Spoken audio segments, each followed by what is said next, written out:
오늘은 어떻게 드릴까? 우리가 헌금의 원리에 대해서 말씀을 나누려고 합니다. 이 크리스찬 비즈니스의 권위자인 우리 미국에서 선교하고 복음을 전하는 이 그레이그 힐이라고 하는 목사님이 책을 출판했습니다. World's Rich and Money, 우리말로는 그리스도인들의 재정 원칙이라는 책인데, 이 책에 재밌는 부분들을 두 개가 있는데요. 퀴즈로 하나 내도록 하겠습니다. 신약 성경에서 가장 많이 기록한 주제가 세 개 중에 어느 것일까? 믿음이라는 주제냐, 구원이라는 주제냐, 아니면 물질에 관한 주제냐? 여러분 마음으로 찍어 보십시오. 정답은 물질에 대해서는 215구절, 구원도 218구절인데 물질과 돈에 관련된 구절이 10배가 넘는 2084개. 예수님도 우리 사람들의 마음을 꿰뚫어 보시고 복음서의 비유를 가르치셨는데 39개의 비유를 가르쳤어요. 근데 그 39개의 비유 중에서 물질에 관한 부분이 몇 개냐? 16개의 비유로 사람들의 물질 생활에 대한 것을 가르쳤다. 예수님도 사람들이 무엇을 관심을 가지고 있는가를 벌써 꿰뚫어 보셨습니다. 우리 성도들도 신자도 불신자도 모두 물질에 매우 민감합니다. 침례교회에서 한 성도가 침례를 받기 위해서 침례탕 앞에 섰어요. 그리고는 물속에 들어가야 되잖아요. 근데 이제 지갑을 꺼냈어. 물에 젖을까 봐. 그랬더니 목사님이, 형제님, 지갑을 넣어두세요. 지갑이 침례를 받아야 됩니다. 굉장히 중요한 이야기입니다. 우리 신앙생활은 우선순위를 바꾸는 것이에요. 그리스도를 따를 것인가, 하나님을 따를 것인가, 아니면 맘모니즘을 따를 것인가, 그리스도냐 벨리알이냐, 우리가 이 우선순위를 결정하는 것이 신앙생활이라고 말할 수 있습니다. 그래서 오늘 어떻게 드릴까, 우리의 헌금을 하나님 앞에 어떻게 드릴까 한번 같이 공부하고 싶은 것입니다. 교회에서 헌금하면 기본적으로 떠올리는 헌금은 11조인데 11조 헌금에 대해서 많은 사람들의 첫 번째 질문은 이거예요. 11조는 구약 시대의 율법 시대에 행한 거 아닙니까? 오늘날은 신약 시대인데 오늘날 신약 시대에도 11조를 해야 됩니까? 율법은 폐지되지 않았습니까? 근데 결론부터 말씀드리면 저는 yes, 해야 된다. 왜냐하면 율법 시대는 모세부터 시작된 시대가 율법 시대. 근데 이미 아브람과 야곱은 모세 이전의 사람인데 아브람이 멜기세덱에게, 야곱이 베델에서 만난 하나님께 11조를 드리고 맹세했어요. 율법이 있기 전에 벌써 지극히 높으신 하나님의 제사장 멜기세덱에게 아브람은 11을 드렸습니다. 야곱도 욕심이 많은 사람인데 베델에서 만난 하나님의 사자들을 보고 그는 11조를 맹세했어요. 멜기세덱이 누구냐? 뭐 복잡한 얘기할 거 없습니다. 히브리서에서 이렇게 말씀했어요. 아브라함이 모든 것의 10분의 1을 그에게 주니라. 그 이름을 해석하면 먼저는 의의 왕이요, 그 다음은 살렘 왕이요, 평강의 왕이라. 아버지도 없고 어머니도 없고 족보도 없고 시작한 날도 없고 생명의 끝도 없어 하나님의 아들과 닮아서 항상 제사장으로 있는 분. 24절에 보면 예수는 영원히 계심으로 그 제사장 직분도 갈리지 아니했다. 육신적으로는 2000년 전에 신약시대에 오셨지만 영적으로는 이미 아브라함 이전에 영원히 제사장으로 계신 분이 바로 예수님이다. 그래서 이 아브라함은 장차 오실 예수 그리스도를 내다보면서 멜기세덱으로 나타난 그 예수님께 11조를 드렸다라고 우리는 결론을 내릴 수밖에 없어.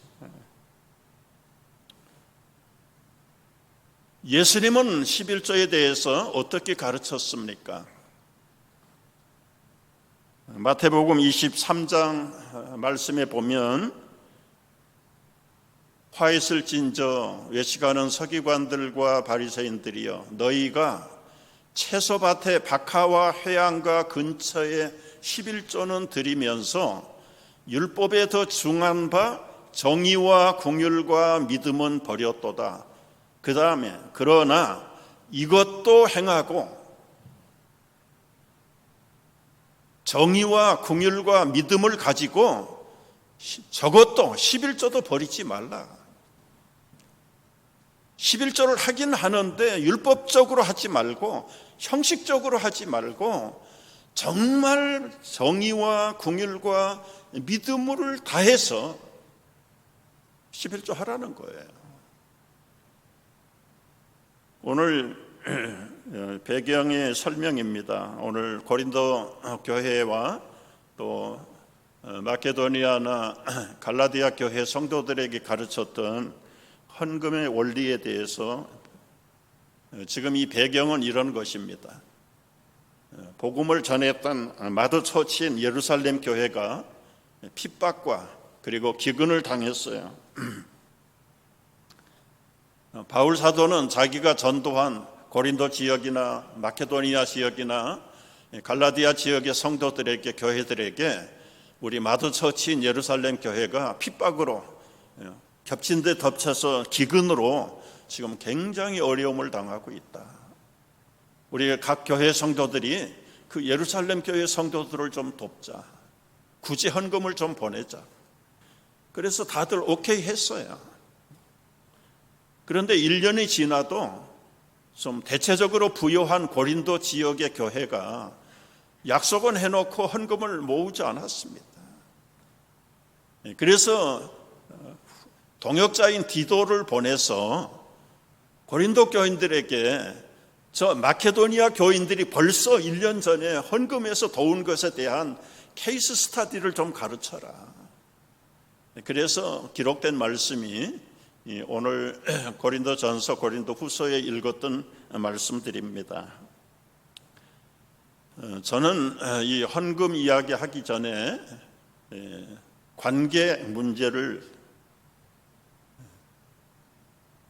여러분 우리가 결혼하기 전에는 다 싱글이었습니다. 자기 시간, 자기 소유, 자기 비전, 자기 취미, 자기 습관, 자기 행동 아무도 타치하지 않았어요. 그런 사람이 만나서 사랑을 하게 되고 부부가 되어서 한 몸이 되었습니다. 여러분 결혼하고 사랑한다고 하면서도 여전히 내 것, 내 성격, 내 습관, 내 소유를 따지고 있는 것은 그건 정상이 아닙니다. 사랑하기 때문에 다 주는 거 아니에요. 자식을 위해서라면, 부모를 위해서라면, 아니 부부를 위해서라면 내 모든 것을 다 바치고 만난 사람들이잖아요. 헌금 생각하기 전에 하나님 앞에서 우리는 어떤 관계를 가져야 될까? 제가 믿음이 없을 때 헌금 생활을 제대로 못하면서 집사 생활을 할 때 굉장히 부담이 느껴요. 제가 2016년도에 헌금 설교하고 지금 따져보니까 한 7년 만에 헌금 설교하는 것 같아요. 하게 된 동기는 믿음 생활의 진실한 알맹이는 뭘까? 헌금이 아닙니다. 헌금 이전에 진짜 하나님과 나 사이에 사랑의 관계가 어느 정도냐? 사랑한다고 하면서 내 거 따지고 있고 내 소유라고 고집하고 있는 것은 그건 사랑이 아니죠. 너무너무 가난해요. 모르는 거 없어요. 다 배운 말씀이세요. 안 배워도 사랑하면 알 수 있는 것들인데 결국은 주일날 돌아오면 마음속에 부담이 있어. 헌금을 해야 되긴 하는데 지금 너무너무 궁한 거예요. 장남에다가 처자를 거느렸어요. 아우들을 교육시켜야 됩니다. 부모 모셔야 됩니다. 자식 길러야 됩니다. 사업이 제대로 안 됩니다. 수입이 없어요. 굉장히 괴로워요.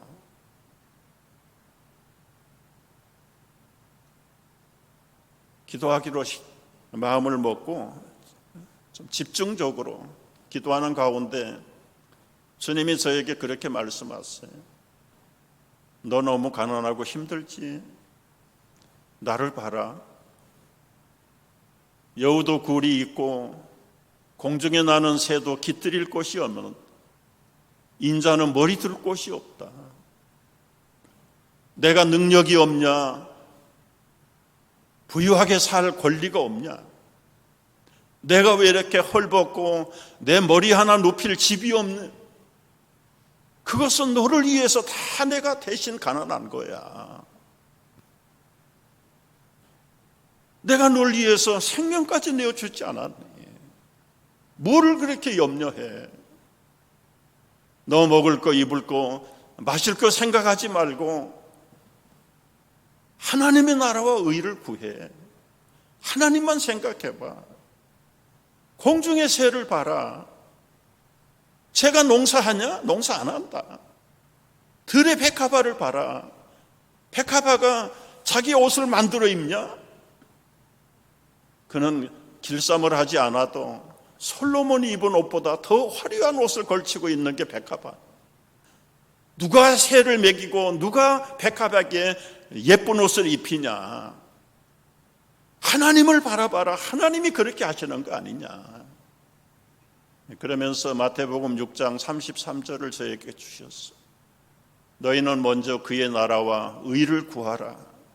그리하면 이 모든 것 너희에게 더하여 주시리라. 그때부터 주님을 깊이 묵상하게 됐어요.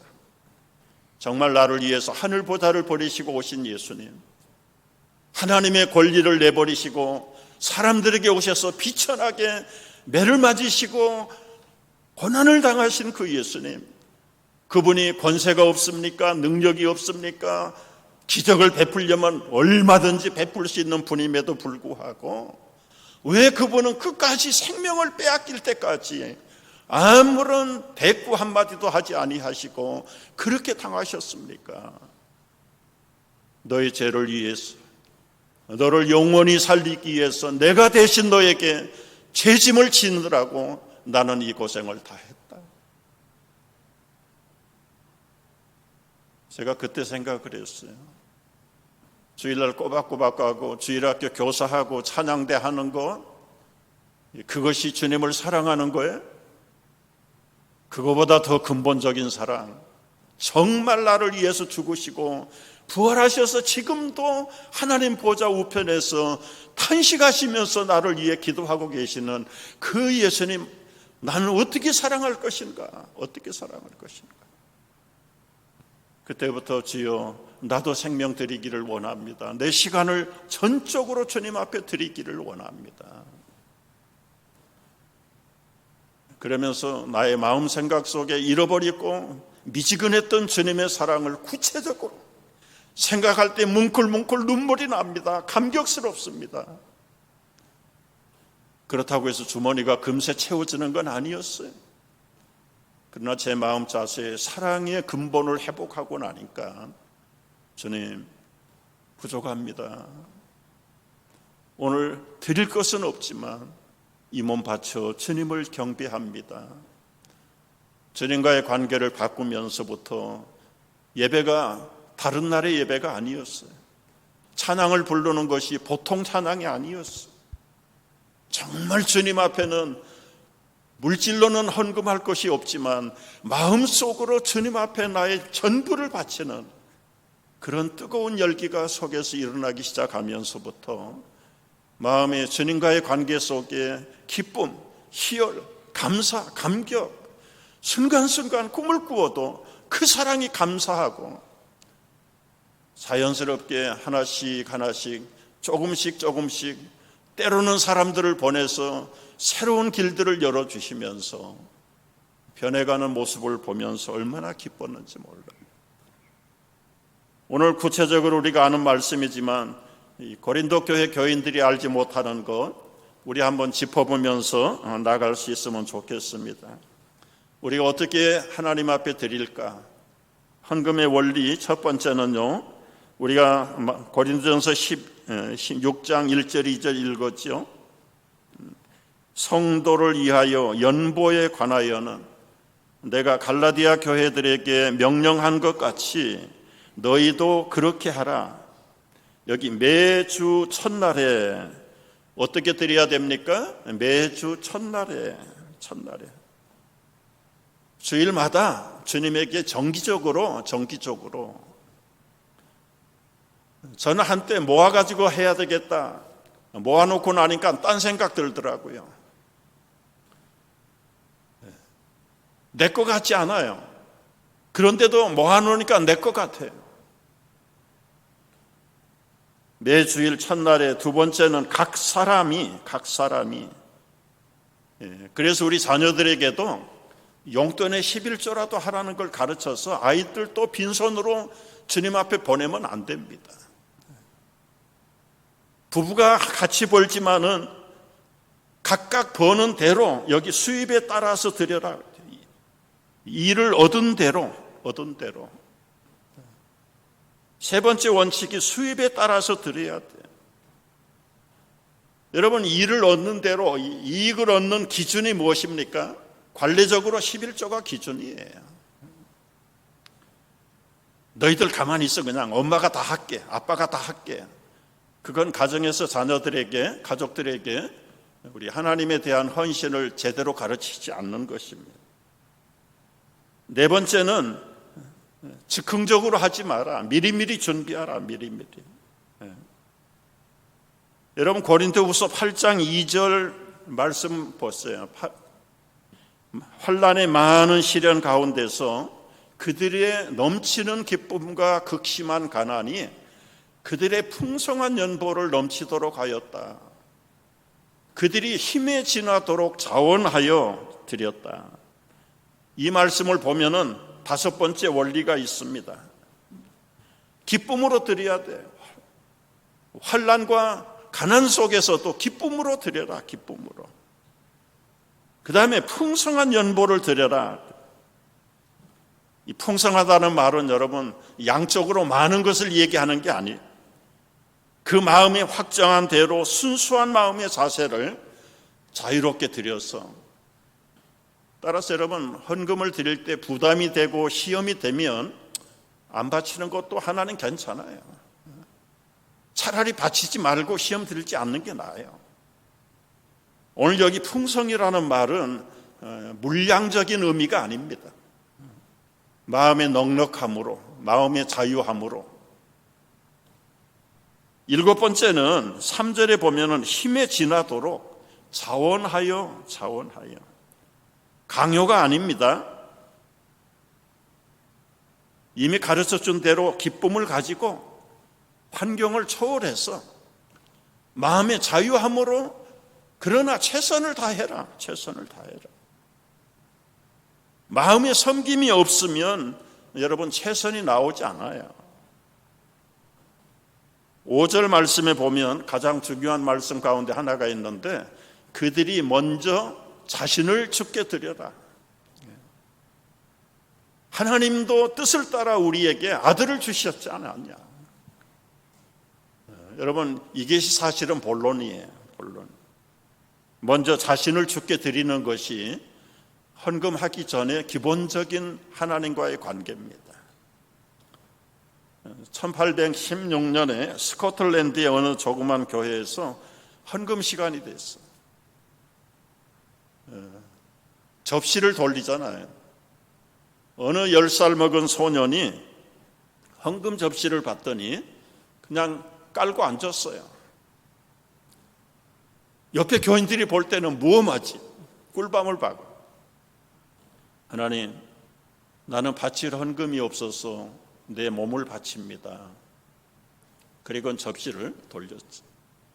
13년 후에 23살이 된 청년 알렉산더 더프라는 청년이 인도에 갑니다. 교육 선교사의 임명을 받고 인도에 가서 복음을 전하기 시작해요.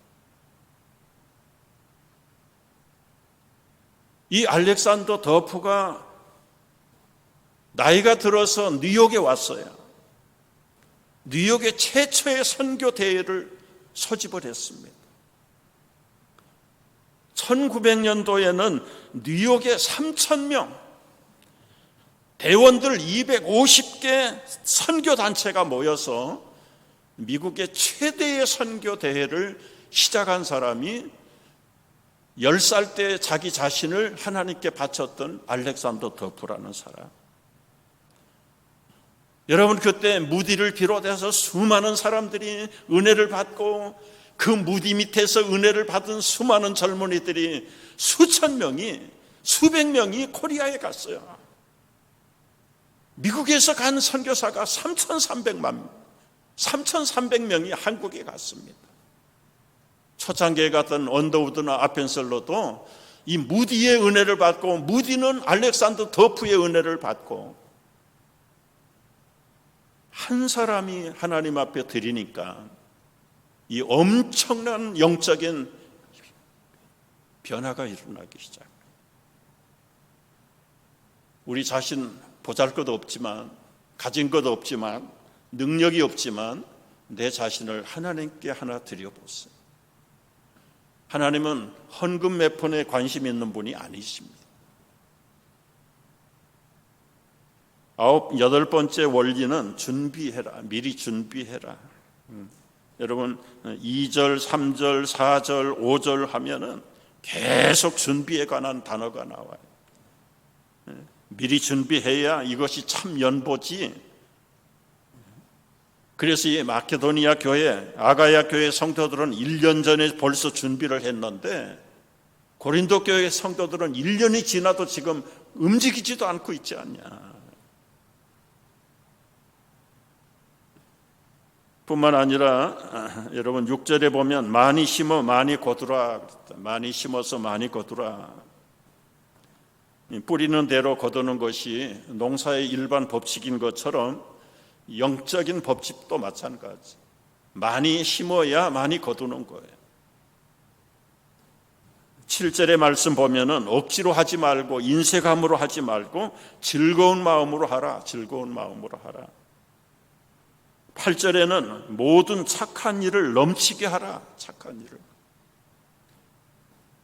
뿐만 아니라 성도들의 부족을 보충하라. 보충하라. 여러분, 9장 13절 말씀을 보면은 너희의 후한 연보로 하나님께 영광을 돌리라. 이 후한 연보를 할 수 있는 비결이 뭘까? 후한 연보는 아낌이 없는 연보고 너그러운 그 마음 자세를 얘기하는 거예요. 9장 6절에 보면은 이것이 적게 심은 자는 적게 심고 적게 거두고 많이 심는 자는 많이 거둔다. 많이 거둔다. 여러분, 농사하는 사람이 많이 거두려면 첫째는 많이 뿌려야 되고, 많이 뿌렸다고만 좋은 거 아니에요. 좋은 종자를 심어야 돼요. 좋은 종자. 좋은 씨를 심어야 되는데 하나님이 우리에게 씨와 먹을 양식을 주셨다. 9장 10절에 보면 분명히 말씀했어요. 우리를 인생의 농부로 알고요, 하나님이 우리에게 주실 때 씨와 먹을 양식 두 가지를 주셨습니다. 우리 인생을 매니지먼트하고 우리 인생의 농사를 지을 때 우리가 해야 될, 심어야 될 씨가 있고 먹고 힘을 얻어야 될 양식을 주셔요. 그런데 여러분 이제 한번 농가를 생각해 보세요. 어느 나라든지 농가에 가을에 추수를 합니다. 추수를 하면 먹을 것은 보관하고 내년 봄에 심을 것은 이렇게 묶어가지고 지붕 밑에다가 달아놔요. 이건 한국이나 미국이나 마찬가지입니다. 지붕 밑에다가 매달아 놓는 이유가 두 가지가 있어요. 하나는 습기가 있으면 이 곡식이 씨앗이 다 썩습니다. 그러니까 햇빛에 깨끗하게 말리는 거예요. 그게 첫 번째 이유고, 두 번째는 공중에 매달아 놓으면 지가 올라가지를 못해요. 지가 먹지 못하도록 겨울 내내 봄이 올 때까지 창고에 넣어놓으면 지가 와서 먹습니다. 깨끗하게 썩지 않도록 말리고, 그리고는 쥐가 먹지 않도록, 여러분 이제 이걸 겨울 내내 매달아 놓는 거예요. 그런데 가난한 농가에서는 겨울에 먹을 양식이 일찍 끊어집니다. 아빠 배고파, 엄마 배고파, 저거 좀 먹으면 안 돼? 여러분 만약에 배고픈 가족들이 내년 봄에 심을 종자를 다 먹어버리면 어떻게 됩니까? 봄에는 심을 게 없어요. 그 가족들은 그 농가에서 살지 못해요. 도시에 가서 노동을 하든지, 아무리 배가 고파도 농부는 씨앗을 먹지 않습니다. 씨앗을 먹지 않아요. 근데 하나님이 우리에게 씨와 먹을 양식을 주셨다. 두 가지 주셨는데 이 씨가 뭐냐? 씨는요, 오늘 말씀에 보면은 시편 9절에 보면은 112편을 인용을 했어요. 112편 99절에 이런 말씀이 있어요. 같이 읽어보겠습니다. 기록된 바 그가 흩어 가난한 자들에게 주었으니 그의 의가 영원토록 있느니라. 나는 힘들고 어렵지만 배고픈 이웃들을 위해서 가난한 자들에게 자기의 먹을 것들을 나눠주는 사람들, 그게 의로 힘는 거예요. 정의를 행하는 거예요. 믿음으로 이웃을 사랑하는 거예요. 이것을 보고 씨라고 말씀하세요. 그 의가 영원토록 있는 것. 그런데 나를 위해서 먹어버리면 그걸로 끝나는 겁니다. 다른 사람에게는 아무런 영향력이 없어요. 가난한 자들에게 주면 결국은 그 아름다운 향기가 남아있는 거예요. 예수님이 바리새인들을 책망하신 이유가 무엇입니까? 바리새인들은 11조를 하는데, 여러분 뒷밭에 채소 갖고 가지고 11조 해봤어요? 우리는 안 해요, 보통요. 바리새인들은 박하와 해양과 채소까지 일일이 세가지고 11조 해요. 그런데 중요한 것은 뭐를 버렸다? 의와 긍휼과 믿음을 저버리고 의무적으로, 율법적으로, 습관적으로 11조를 했기 때문에 예수님에게 책망을 받은 것입니다.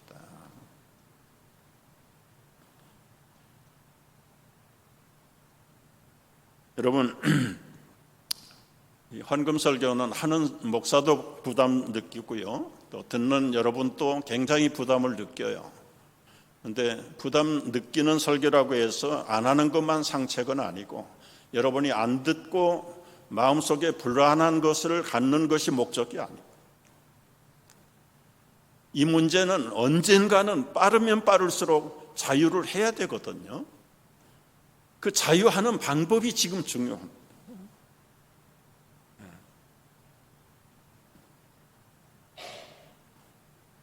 저는 미국 교회 성도들을 생각할 때마다 정말 존경스러운 마음이에요. 맨 땅에 와서 어렵게 살았던 선교도들의 후손들 있잖아요. 한국이 전쟁으로 망하자 세계에서 가장 가난한 나라 두 번째. 전쟁이 일어나고 GDP가 67불이었대요. 67불. 통계도 없어요, 사실은. 저 아프리카 어느 나라 다음에 두 번째로 코리아가 가난했는데, 한국 전쟁에 참여했던 헤이퍼라는 젊은이가 군대를 마치고 한국에 가서 봤던 그 가난한 한국 성도들을 위해서 자기의 삶을 한국을 위해서 바쳤다. 헤이퍼라는 사람은 한국을 위해서 어떻게 도울까 생각을 하다가 어느 가난한 집에 갔더니 젖먹이 아이가 먹을 것이 없어서 우유가 없어가지고 바짝 말라있고 배가 고픈데 엄마에게 젖 달라고 하는데 엄마는 젖을 물려도 젖이 나오지 않아. 그걸 보고 미국으로 돌아온 헤이퍼는 몇 사람들에게 모아가지고 우리 그 코리아의 가난한 아기들을 위해서, 엄마들을 위해서 우리가 우유를 좀 보내자, 우유를 보내자. 그래서 어떻게 도울까? 우유 한 병 주지 말고 우유를 만들어낼 수 있는 젖소를 보내자, 젖소를. 그래서 젖소를 모아가지고 배에다가 싣고 태평양 바다를 건너기 시작했어요.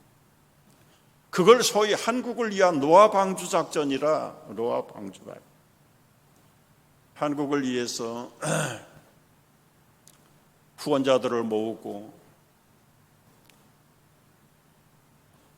배에다가 젖소를 놓고요. 그 다음 그림 보냈어요.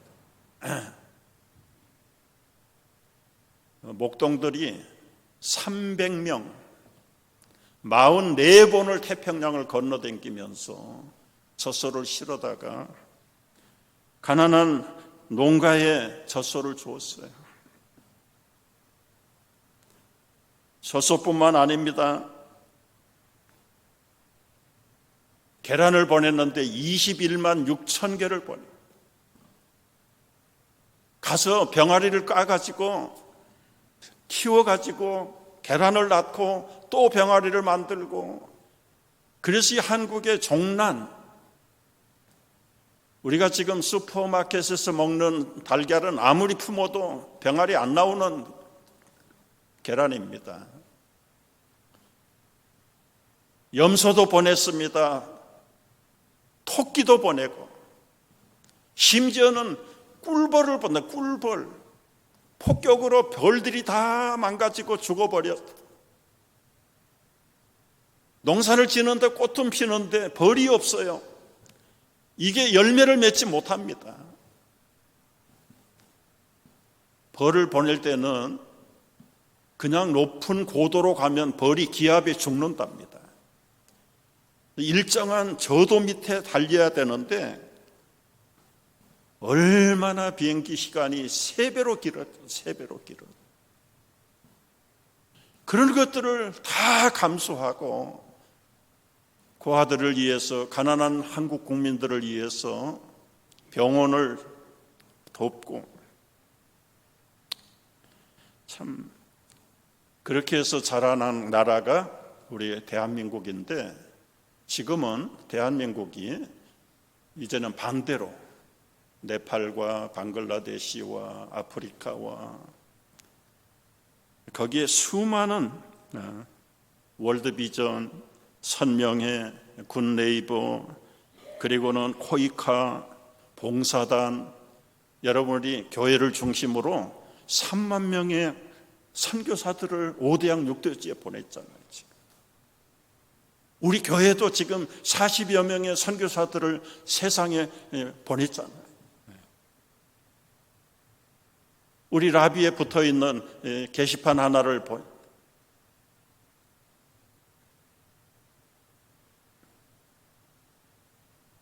우리가 지난 1년 동안도 우리가 건축을 하면서도 18년 동안 건축 기간에 흩어진 선교사들에게 보낸 여러분의 선교비가 800만 불 보냈어요. 800만. 우리 건축비의 3분의 1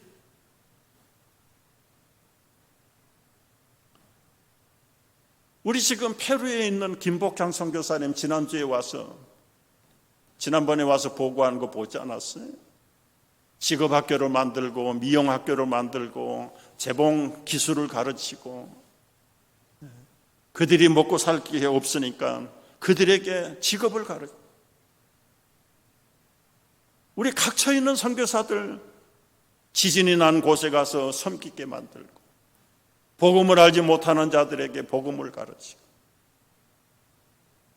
IT에 정부가 없는 나라에 지금도 우리 뉴욕실버회가 이제 선교관을 짓도록 그렇게 결의를 하고 지금 땅을 계약을 했어요.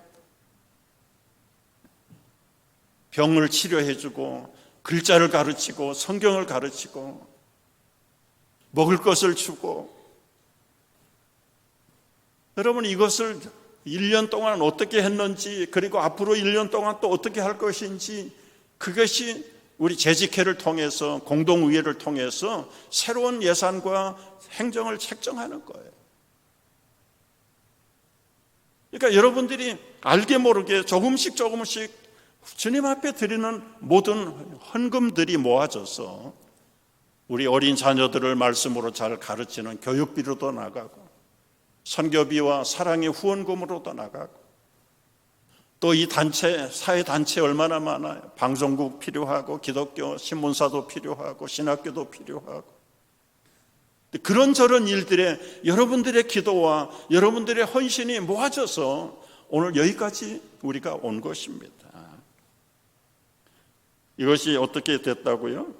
흩어 가난한 자들에게 주었으니 그의 의가 영원토록 빛날 것이다 말씀합니다.